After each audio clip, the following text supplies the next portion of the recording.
Hey everyone, welcome to today's video. Welcome to the Video Game Fight School channel. Thank you so much for tuning in. So before I jump into today's video where I want to talk about my potential date of when we're going to be playing Gotham Knights, I want to go ahead and just say thank you to all of you who've been participating in the videos.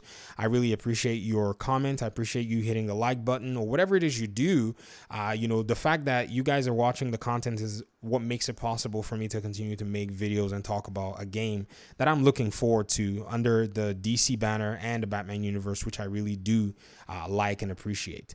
So as of today, I believe strongly that the development of this game, Gotham Knights, has actually come a long way.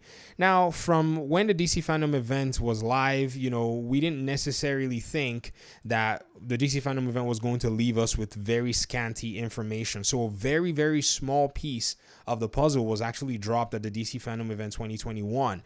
I made a video about this, talking about some in-depth in-engine type deals that they would have used to kind of present that information, and even the fact that that information shows how much they've actually gotten their world building and how much they've gotten their environment down, because all what you saw, even though there were glimpses, were all things that are existing inside of the game. And so I believe that the game is now in a solid point, and within the next 6 to 8 months we're more than likely going to be playing the game. But before then, let's look at what's going to be happening potentially in the next 60 or 70 days or whatever it is. So the Game Awards is a December event, somewhere around the end of the year. This is a big event that many gamers would like to just watch to see what's coming out.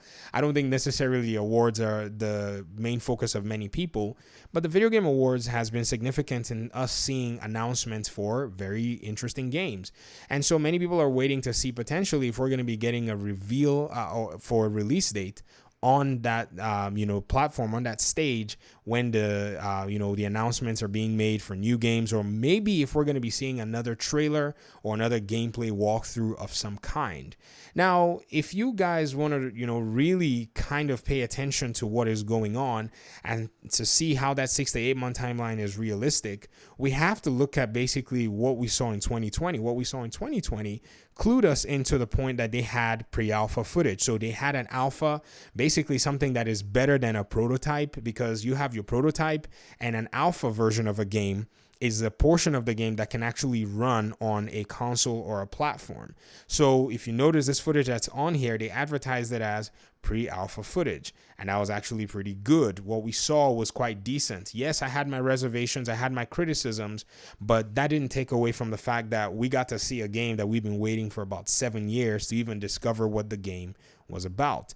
And also, if you kind of want to just throw things all together, they promised a 2021 release date, which is a correction to something that a statement I made in my past video. They made a promise for a 2021 release date, and then eventually everything got canceled. Now, in my opinion, I believe strongly that many things may have caused the game to get its delays. So in my last video, I looked at some of the technical side of game development, and I said potentially one of the reasons that we've seen this game get delayed is because I believe strongly that from a technical aspect, they probably have to pivot the game to a new RPG system that Unreal Engine has the capability of bringing. And this is probably because they were not only developing the game for one main character, they were developing the game for what potentially seems like 4 main characters. And what I mean by that is, if you kind of watch and see everything that they've done, or if you just pay attention to any video game within this Arkhamverse, every single one of them has been an RPG. In the case of the Arkham games, they are soft RPGs, but nonetheless, there's no mistake that these games are RPGs for, in some extent, or what you call a soft RPG. Now, why would they need to change systems? Well, if you think about it, the game engine that they're using to develop Gotham Knights is the Unreal Engine 4, and it does have a lot of capabilities to make your RPG game very easy to make. In fact, the gameplay ability system has been used for Fortnite and Paragon by Epic Games themselves. They developed the system and just kept it within the engine, and they finally showcased it a few years ago. People didn't even know that this was in the engine, and so finally they came out and said, hey, this is what we have in the engine, and we've used this extensively. community, and they started to, provide a little bit of information on how to use it. I believe strongly that the Gotham Knights team probably had to pivot to using this system or build their own from scratch, which more than likely, either way they did it, would have still added more time for them to still be able to get this game to the community of gamers. And so that's what I think we're seeing with Gotham Knights right now. So perhaps and potentially a lot of that work is already done. And what we got to see at this 2021 DC Fandom event was them basically showing a lot more of the environmental, aspects of the game. Environment design and world design is a very huge part of game development.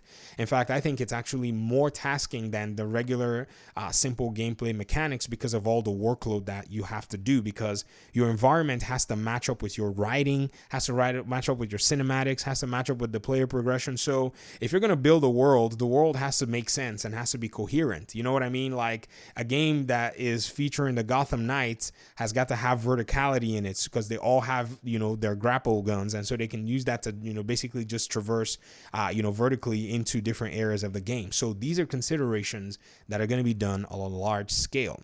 And then if you also come to think of it, the RPG systems, in my opinion, being done with some gameplay ability system that they probably had to build from scratch or pivot into is more than likely what's going to make this game a reality, because all 4 characters behave, fight, and even traverse the world differently. So Batgirl and the way that she fights is very different from Jason and the way that he fights. And his abilities are going to be different from hers. In fact, Jason is, in my opinion, the most unique of all of the Gotham Knights, because his combat is not only a melee combat system, he also has a projectile system as well that actually is done from 2 hands. That's basically 2 guns. In a game development perspective, that's a very challenging thing to do, because you have to have animations for all of these things, and you also have to have the enemy reactions as well to all of these things, so that they're not just duds sitting there and just taking all this damage. They also have to react to what that character is doing. So Barbara fights in a simple way. She dodges in a simple way. She doesn't do anything too flamboyant. But then if you have somebody like Nightwing, Nightwing has a lot of flair to what he does. He has a lot of, acrobatics, and you could even see some of that in the trailer. So imagine designing all of the unique animations for all of that and making sure that everything works coherently, making sure that the enemy types are aware of the kind of player that they're fighting. That's just AI design on its own. I believe that that's more than likely what made the game take so long in development. What even complicated things for us, in my opinion, even more after the DC Fandom event of 2022, is the fact that we had a lot of medical emergencies around the world. I think the developers intended to release Gotham Knights this year, but they didn't anticipate how much those lockdowns and those measures that we're probably taking in the region where that company is developed, I don't think they actually estimated well how that would affect them. So I think that pushed back their development by a significant amount of time, because it's only one studio that's working on this game that we know of this scale. And if there are any other studios, we don't really know about them.